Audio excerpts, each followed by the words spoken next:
Welcome to the Fly Route Pod. I'm going to cut to the chase.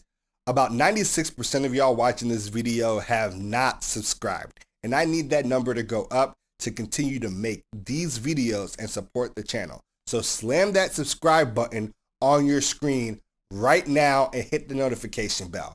And while I have you, I want to give a shout out to my sponsors at mybookie.ag. Mybookie.ag is the best place for you to get your sports betting on.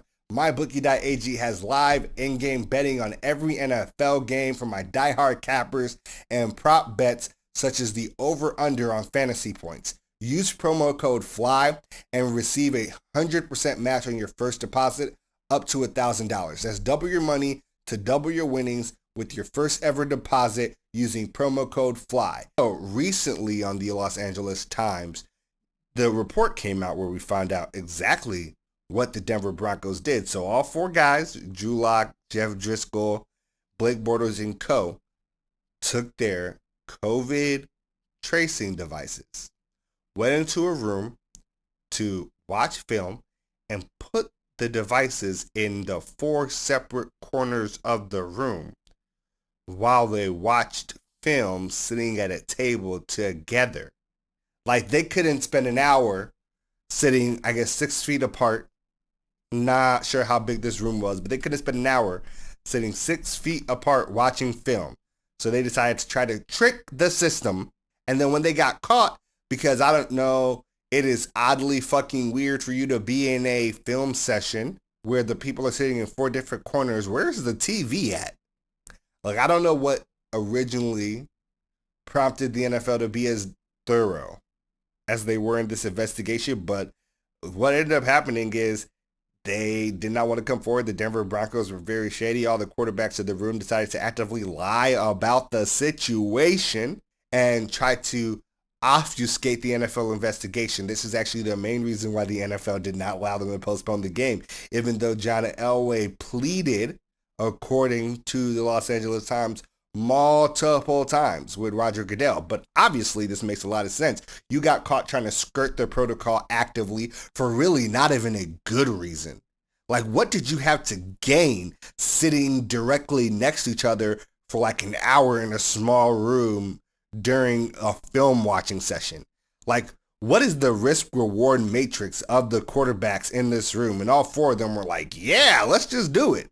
But outside of Drew Lock and Brett, the other two quarterbacks in that quarterback room are gone. They obviously should have known better, and it's not surprising that they got rid of them. To me, it's also not surprising that they made that move for Teddy Bridgewater as well. So when this happened, Drew Lock said in a statement this: in a controlled and socially distanced area, we have determined that was a lie. We let our masking slip for a limited amount of time. We determined that was also a lie because you just took them off on purpose. It an honest mistake, but one I will own. It was not a mistake. It was a choice. This is just not franchise quarterback material. I mean, you've heard me talk about Drew Lock, the poor touchdown to interception ratio, the poor completion percentage ratio. Like, literally nothing about Drew Lock said, I want that guy to lead my franchise and be the most important player on the field for my team. Not surprising, given his horrible decision-making on the field, that he also had it off the field. They brought in Teddy Bridgewater, an adult. They basically cleaned house on their quarterback room. Why? Because, unsurprisingly, a room full of adults had zero adults in it. And it cost them a game in the most embarrassing fashion possible. There's really nothing else that you need to say about this. But it did make me think a little bit about Cam Newton losing his starting job and then losing his job with the New England Patriots. How with these COVID protocols, and especially how stringent they've made it for players who are not vaccinated, that actually ends up mattering. For a backup quarterback, that actually really matters. A guy that has to be available at a moment's notice, where because one person gets it, close contacts, the quarterbacks spend a lot of time with each other, working together, watching film together, in rooms together, getting to learn the playbook with each other. Non-vaccinated player gets close contacted, you're down to your third string or automatically. That guy's probably not even getting scout team reps during the season. This stuff really matters.